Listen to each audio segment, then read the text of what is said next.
It will not happen. And Susie, who is Angus' mummy, but at that time was Whitney's general, had to stand guard over my employment pretty much for her entire term of office. She was one of those persons who protected me while I worked in local government against her own member of parliament and the person that she was working for and supported. She would not allow him to touch my employment.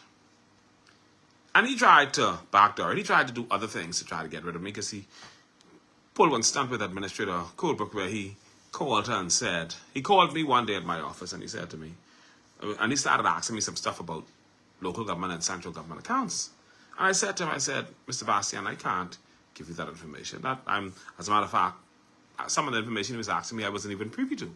I said, the administrator you need to call an administrator and ask her for that. You need to let her know, And so I wasn't thinking much about it, but I got up anyway out of my office and I walked over to the administrator's office, and I was in the office with Miss Colebrook saying to her, I said, Miss Colebrook, I just got this strange call from Whitney Bastian, the Member of Parliament Whitney Bastian.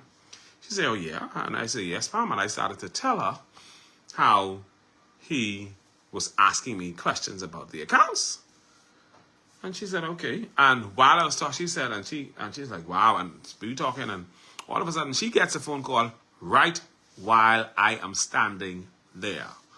And while she's on the phone, because she's like, oh, really? Blah, blah, blah, so on, so on. So then she hangs up and she says, Marvin, what's going on? I said, what do you mean? She said, that's Whitney Bastian. He just called me to let me know that you gave him some information out of the local government office. She said, she just called me to let me know you gave him some information out of the local government account, sorry.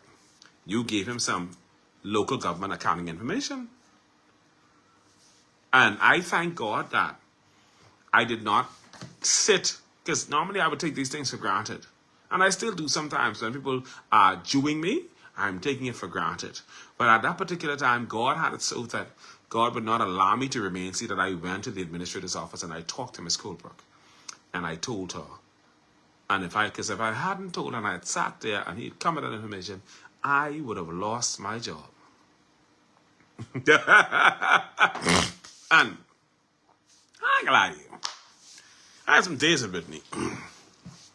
And after he got gangster with me, I did something that I lied about. I can tell you the truth now.